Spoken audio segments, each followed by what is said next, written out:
Boa noite, Hare Krishna. Tudo bem, pessoal? Mais uma semana aqui de Noite do Dharma. Então, vamos ver a pergunta que abre essa semana. É uma pergunta do Gaura Krishna, de Govardhana.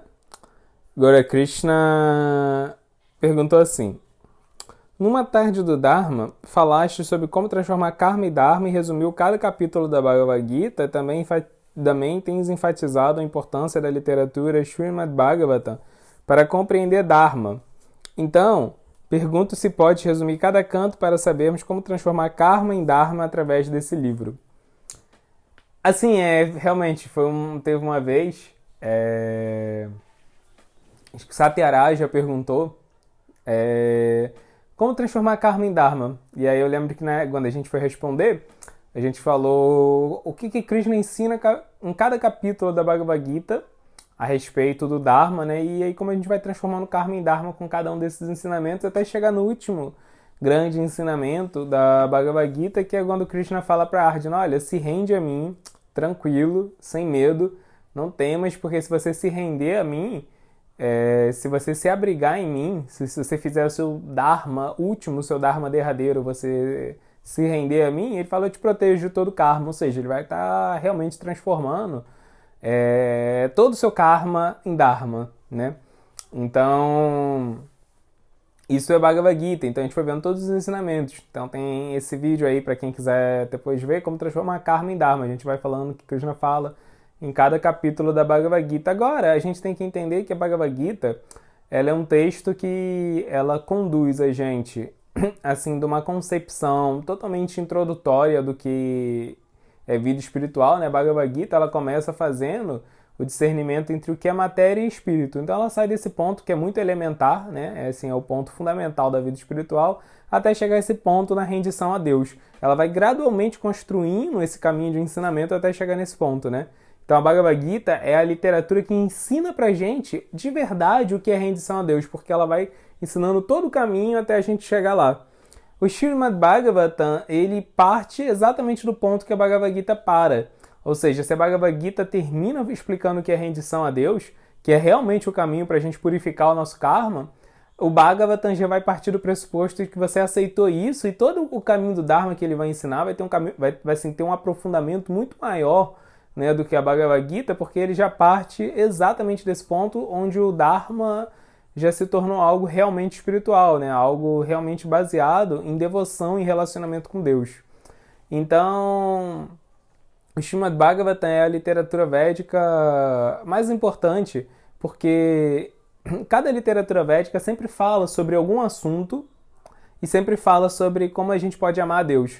Mas assim, amar a Deus é mais um dos temas entre os vários temas que aquela literatura aborda. Todas as literaturas, inclusive a Bhagavad Gita. O Srimad Bhagavatam é a única literatura védica que o tempo todo, em toda a extensão dela, ela só trata de um tema, que é amor por Deus, relacionamento com Deus, né? O Bhagavatam, todas as vezes que ele introduz algum outro assunto, aquele outro assunto, na verdade, ele só é assim abordado, ele só é tratado para mostrar uma nova visão do amor a Deus, né? De uma nova visão do relacionamento com Deus. Então ele não tem outro tema. O tema do Bhagavatam é esse. Por isso que Chaitanya, que é a última encarnação de Krishna, a encarnação mais especial, mais misericordiosa de Krishna, vai falar que o Bhagavatam não é qualquer literatura, ele é a Mala Purana. É a única literatura que é sempre imaculada, né? Que nunca vai poder ser contaminada pela era de Kali, porque a gente está nessa era das hipocrisias, a era da desavença, que é a era de Kali. E durante a era de Kali, o efeito da era de Kali pode inclusive entrar nas literaturas espirituais, elas podem ser deturpadas, elas podem ser nubladas de alguma forma, né? Agora, Chaitanya fala que a única literatura que nunca vai acontecer isso é o Bhagavatam. Então, mais assim, um ponto a favor do Bhagavatam como literatura especial, né? O Bhagavatam tem realmente uma posição de destaque. Então, para quem quiser conhecer melhor o Bhagavatam, Chandramukha Swami, meu mestre espiritual, está dando um curso do Bhagavatam amanhã, né? E terça-feira está terminando a primeira parte e aí depois vai ter a segunda parte do webinário que ele está dando. Então, aconselho muito, é a literatura mais especial e, sinceramente, no Brasil, acho que ele é a pessoa que mais entende desse assunto, né? Sou suspeito para falar, mas realmente a explicação dele é muito interessante. Mas aí a pergunta do Goura é, porque o Bhagavatam ele é dividido em 12 cantos, né? Como a gente pode entender como transformar karma em dharma a partir de cada um desses 12 cantos, ou seja, qual é a essência da explicação do dharma em cada um dos 12 cantos do Bhagavatam. Então vamos lá, vamos fazer um pupurri do Bhagavatam hoje. Então o primeiro canto do Bhagavatam, ele visa basicamente cumprir dois propósitos, né? O primeiro é estabelecer o fato de que Deus, que Krishna, ele é a verdade absoluta. Mais do que ser Deus, do que ser o controlador desse mundo, o criador desse mundo, porque normalmente quando a gente pensa em Krishna, quando a gente pensa em Deus, a gente pensa nessas duas coisas, né? Que ele é o criador desse mundo e aquele que controla esse mundo. Mas aí o Bhagavatam, o primeiro canto do Bhagavatam, vai mostrar que mais do que isso, que Deus é a verdade absoluta. Ou seja, se ele é a verdade absoluta, ele abarca tudo aquilo que existe na realidade. Então, sempre que a gente pensar qualquer coisa que exista nesse mundo, a fonte é Krishna.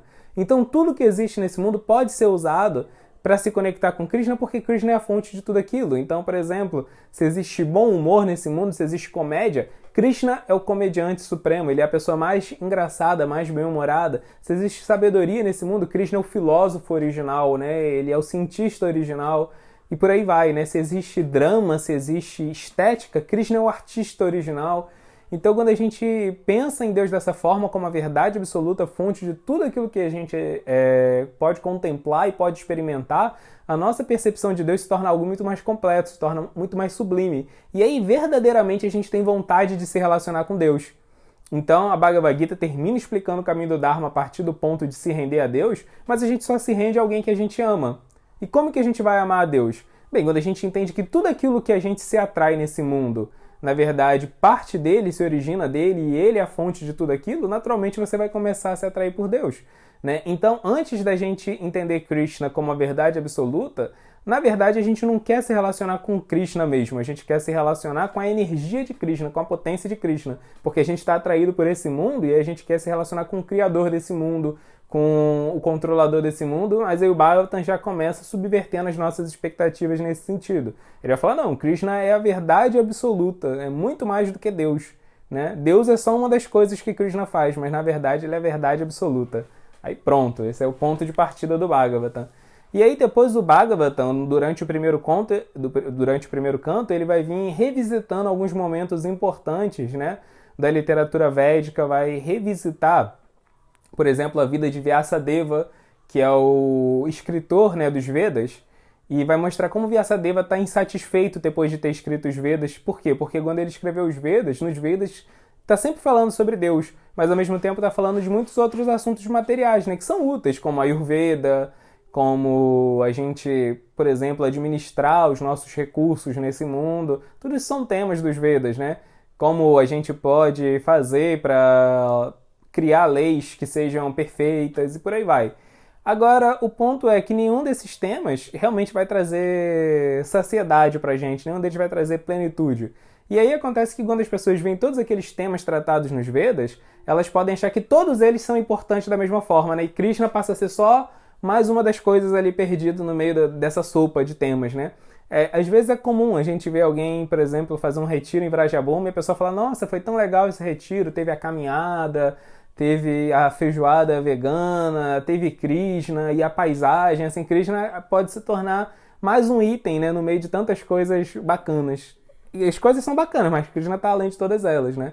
Então, a gente vê Vyasadeva meio frustrado com isso, e aí o mestre dele, Narada, fala, não, escreve um livro que só fala de Krishna o tempo todo, que é o Bhagavatam, né? A gente vai ver também várias partes do Mahabharata, que é o grande épico da Índia, o Game of Thrones, assim, Hare Krishna, né? Ele sendo recontado porque o Mahabharata é uma história de heroísmo, né? Uma história de guerra, uma história de coragem, né? Então a gente vê lá todos os grandes heróis fazendo tudo aquilo que a gente gosta de ver nos grandes épicos, né? Batalhando e salvando princesas e enfrentando monstros. Agora, assim, o ponto deles é que eles eram todos devotos puros de Krishna. Então, no Bhagavatam, as grandes histórias do Mahabharata são recontadas, só que sob a perspectiva da devoção por Krishna, né? Então esse é o primeiro canto do Bhagavatam. O primeiro canto do Bhagavatam, ele serve para mostrar que tudo aquilo que está nos Vedas, na verdade, tem uma ligação com Krishna. Tudo que existe nos Vedas existe para nos conectar com Krishna. E também para a gente entender que Krishna, na verdade, ele é a verdade absoluta. Então, o Dharma, ele é abordado no primeiro canto do Bhagavatam dessa forma, a gente entendendo que Krishna existe por trás de tudo, né? Krishna não é só o Deus, Senhor, Criador desse mundo, não, ele é a fonte de tudo. Então, esse é o ponto, a lição importante do primeiro canto do Bhagavatam. O segundo canto do Bhagavatam, a gente vai ver a história de Brahma, que é o semideus que cria esse nosso universo, e como ele obtém o poder de criar o universo a partir de Krishna, né? Fala que Krishna ilumina ele com conhecimento espiritual, Krishna mostra para ele o mundo espiritual e Krishna aperta a mão dele. Com esses 3 atos, Krishna capacita ele a criar o mundo material. E criar o mundo material é, assim, a tarefa mais incrível que alguém pode fazer nesse mundo, né? Criar esse mundo, nada que a gente fizer nesse mundo vai ser tão incrível quanto criar esse mundo, né? Então o Dharma de Brahma é um Dharma extremamente complexo, um Dharma extremamente difícil de ser executado, que é o Dharma de criar esse mundo, né? Mas ele só consegue fazer isso porque ele cria uma relação de amizade com Krishna. Então, se a gente quer entender como a gente pode cumprir o nosso Dharma, a gente tem que se mirar no exemplo de Brahma.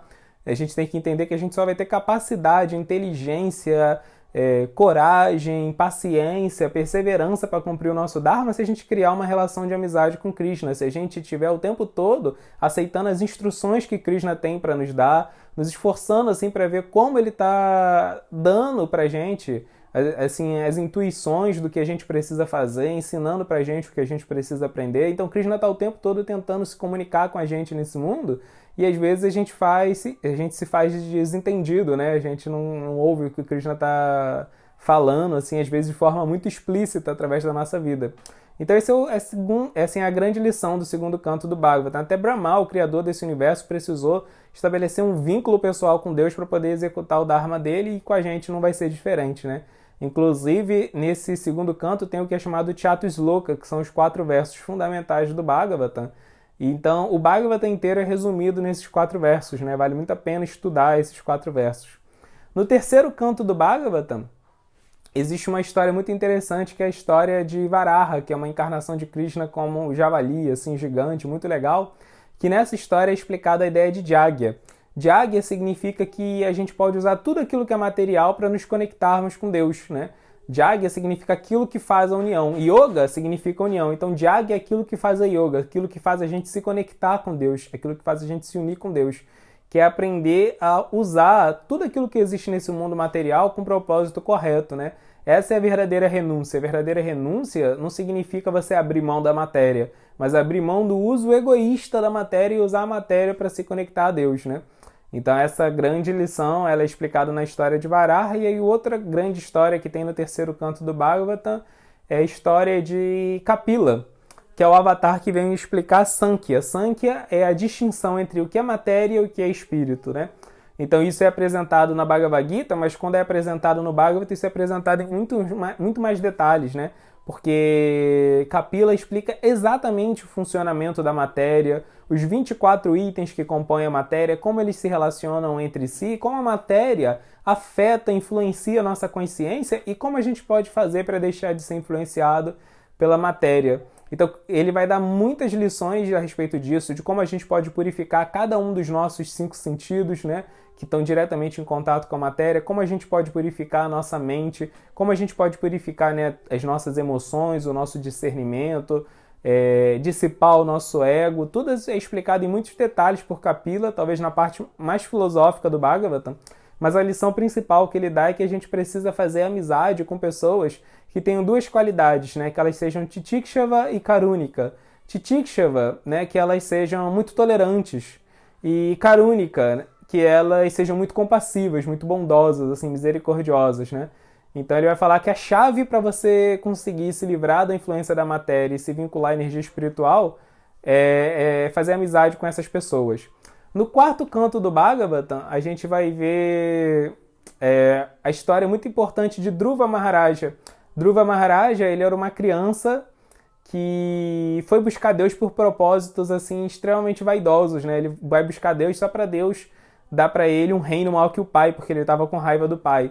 Então o Bhagavatam vai discutir a partir dessa história a ideia de que a gente pode se aproximar com Deus por várias motivações, né?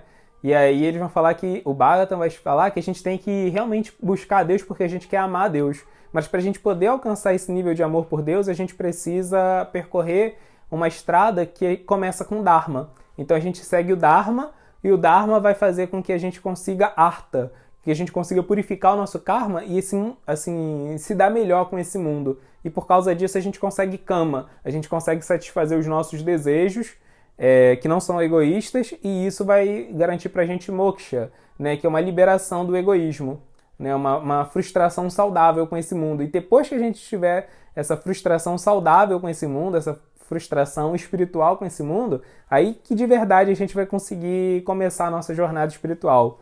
Então, o Dharma é explicado por essa perspectiva no quarto canto do Bhagavatam, e aí também vai ter a história de Prithu Maharaj, que é o grande rei, que ele não só cumpriu o Dharma dele de ser um rei, como ele ensinou cada pessoa da população, do povo, né, do reinado dele, a cumprir o seu Dharma também. Então ele tem muitas instruções sobre o Dharma, mas assim, duas coisas importantes que ele ensina é que alguém que percorre o caminho do Dharma, ele não pode percorrer esse caminho sozinho.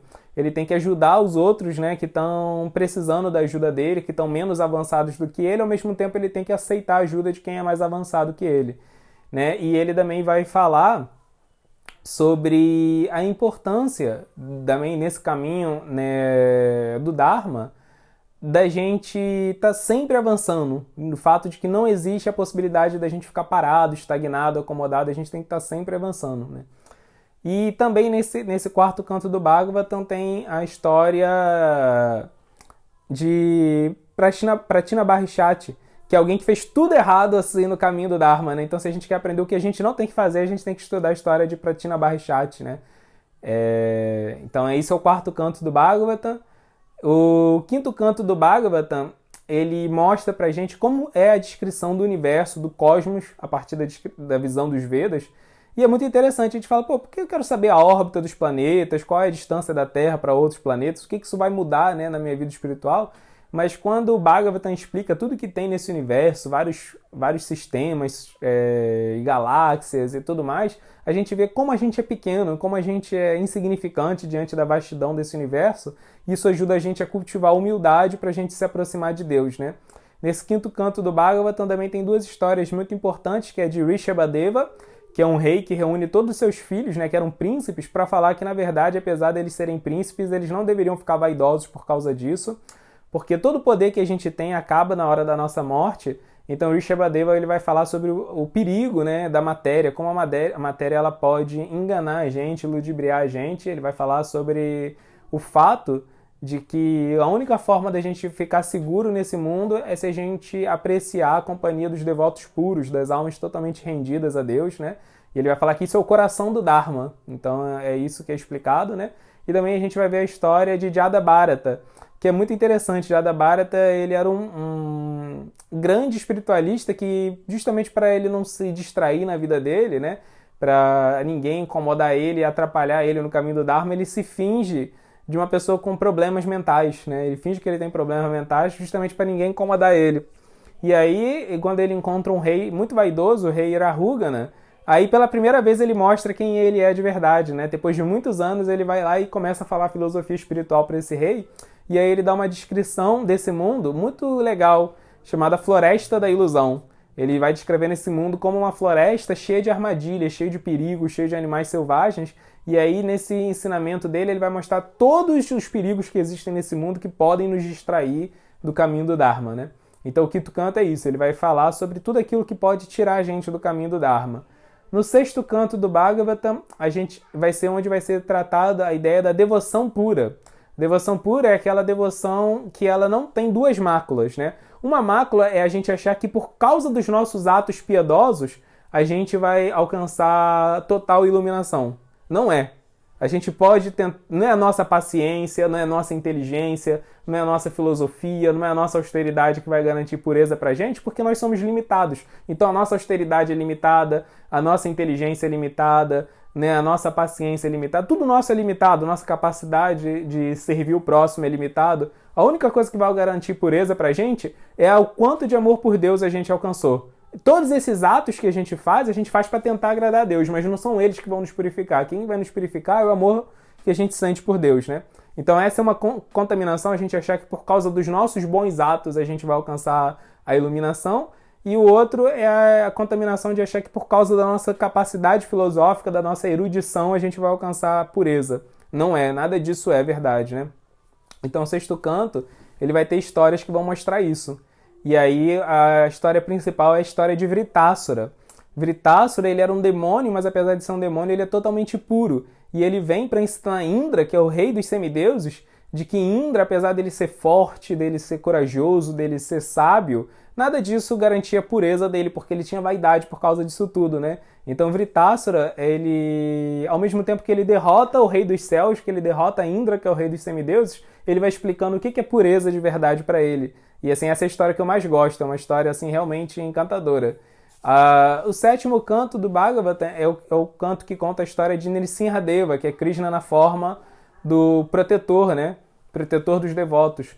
Então a gente vai entender que Krishna que está protegendo a gente o tempo todo nessa história, né? Vai entender o que significa realmente a proteção de Deus, né? Deus está protegendo a gente principalmente contra nós mesmos, contra os nossos defeitos, contra as nossas limitações, contra a nossa vaidade. Então a gente tem que estar sempre buscando a proteção divina, né? E principalmente a proteção divina contra nós mesmos, né? A gente tem que pedir que Deus salve a gente da gente mesmo, porque nós somos os nossos piores inimigos, né? Então, se a gente quer avançar nesse caminho do Dharma, a gente tem que estar sempre apreciando a proteção divina, né? Mais do que ficar pedindo a proteção dele, a gente tem que apreciar, porque ele já está dando a proteção. Agora, a gente tem que entender como essa proteção está se manifestando na nossa vida. Então, esse é o tema do sétimo canto do Bhagavatam. No oitavo canto,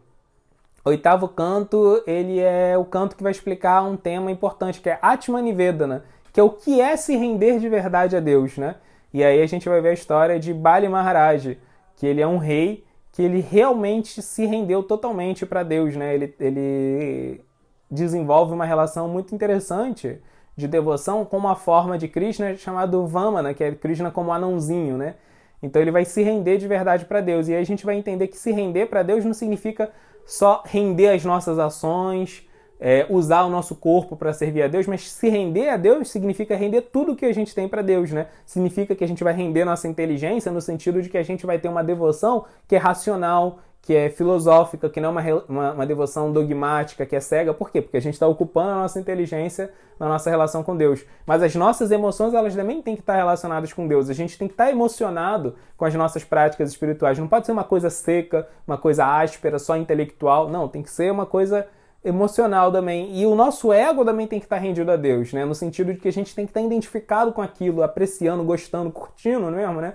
Tem que estar curtindo o fato da gente estar engajado no Dharma, gostando do nosso Dharma, gostando daquilo que a gente está fazendo. Então, assim, tudo tem que ser ocupado, todos os aspectos, todas as camadas da nossa psique tem que ser rendidas a Deus. Esse é o tema do oitavo canto do Bhagavatam. O nono canto do Bhagavatam conta a história de muitos reis e sábios poderosos, e todos eles, assim, se deram mal por causa da vaidade, né? Muitos deles, né, se deram mal por causa da vaidade. Então a gente vai ver a história da queda, né, da ascensão da queda e depois da redenção de vários reis e sábios, né? Porque os Vedas estão cheios de histórias de reis e sábios. E aí a gente vai ver que Krishna, na verdade, que é a fonte do poder, da sabedoria desses reis, desses sábios, e que quando eles ficam vaidosos, eles caem, né? E aí a gente vê eles caindo, se decepcionando, se dando mal, e depois eles desenvolvendo humildade, e quando eles desenvolvem humildade, eles conseguem encontrar finalmente a redenção. O décimo canto é o chamado Sorriso do Bhagavatam. É a parte mais importante do Bhagavatam, que é a parte que vai revelar assim, as histórias de Krishna mesmo. O que Krishna fez quando ele veio nesse mundo, quem eram os amigos de Krishna, os lugares onde Krishna viveu, o que ele gostava de fazer no seu cotidiano. Ou seja, o décimo canto é a parte mais importante, é o coração do Bhagavatam. É a parte do Bhagavatam que vai revelar a intimidade de Deus. Então, se a gente já entendeu que o Dharma, essencialmente, ele se destina a gente desenvolver uma relação amorosa com Deus, a gente só pode amar alguém que a gente tem intimidade. Então, o décimo canto do Bhagavatam é aquela parte que vai realmente revelar a intimidade de Deus pra gente. Mas aí a gente pode achar que essa é a parte mais importante e tentar ir direto para essa parte. Mas aí Prabhupada explica que não, isso não é possível. Se a gente tenta ter essa intimidade com Deus sem percorrer todo o caminho que leva até aí, ele fala que a gente vai ter uma compreensão totalmente errônea do Bhagavatam. Então o Bhagavatam ele deve ser lido na ordem. A gente não pode trapacear e pular direto para o décimo canto, né? O 11º canto do Bhagavatam ele vai tratar principalmente de uma conversa de Krishna com outro primo dele chamado Uddhava, né? Então a Bhagavad Gita é a conversa de Krishna com Arjuna, e o 11º canto do Bhagavatam vai ser a conversa de Krishna com Uddhava, onde ele vai repetir todos os temas que ele tratou na Bhagavad Gita, só que de forma muito mais aprofundada, de forma muito mais detalhada.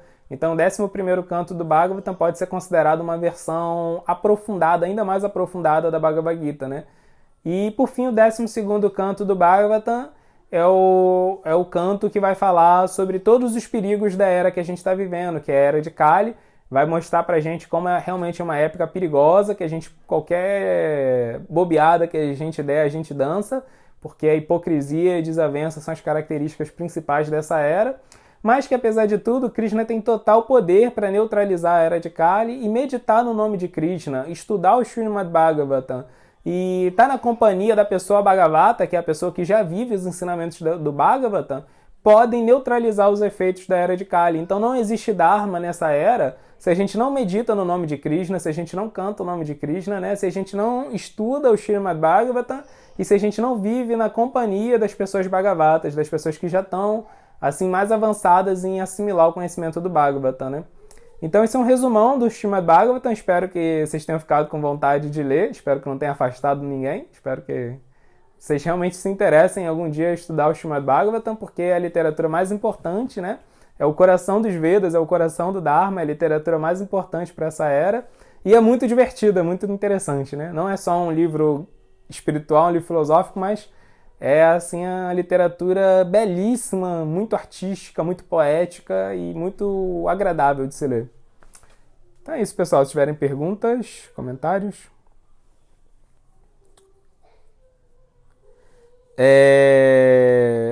Lakshmi, perguntou. Lakshmi daqui? Lakshmi. Onde?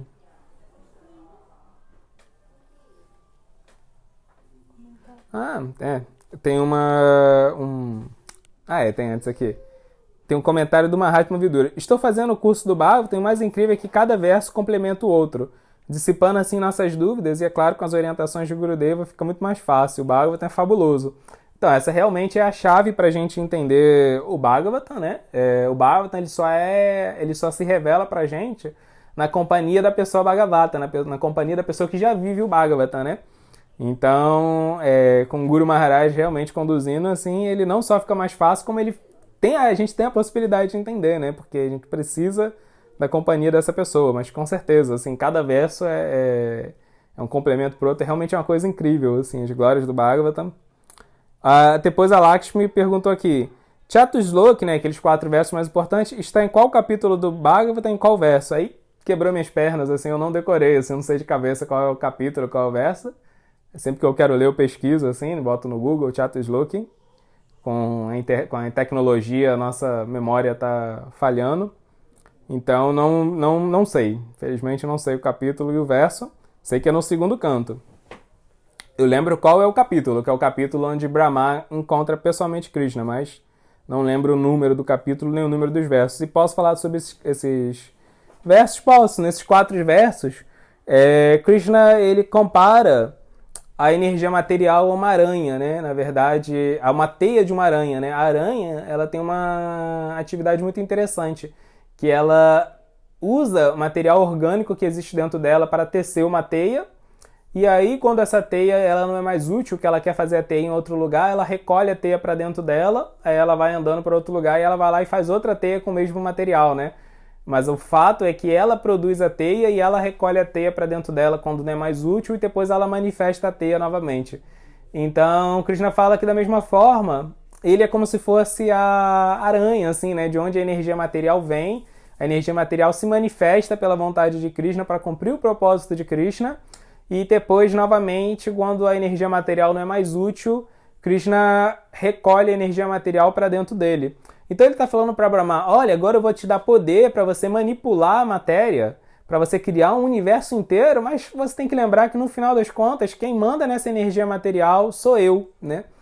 Então, quando a gente tenta cumprir o nosso Dharma nesse mundo, a gente tem uma vocação, uma habilidade material para poder atuar nesse mundo. Então a gente pode achar que, por exemplo, eu sou inteligente, né?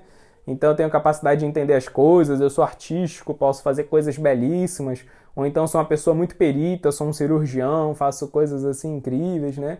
Assim, a gente pode achar que a gente tem grandes capacidades, mas a gente tem que lembrar que, na verdade, toda a matéria que a gente usa nesse mundo e a capacidade que a gente usa de manipular a matéria, na verdade, tudo vem de Krishna. É ele que manifesta e a hora que ele quiser, ele pode retirar, ele pode recolher aquela habilidade, ele pode recolher a matéria para dentro dele.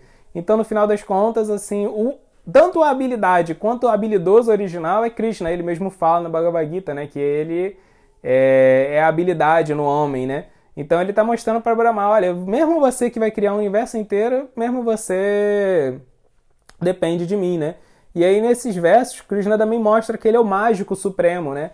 Ou seja, que todo esse universo, toda a criação material é como se fosse uma ilusão e ele é o ilusionista, né?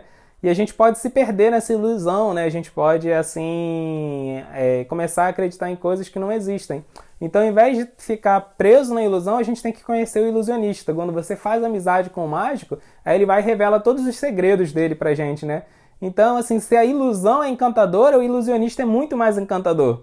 Então, Krishna não está assim, só desmerecendo a energia material. Ele está falando, poxa, se ela é atrativa, se ela é interessante, se você pode se perder nela, melhor se perder em mim, porque eu sou muito mais atrativo, eu sou muito mais interessante, eu sou a fonte de tudo isso, né?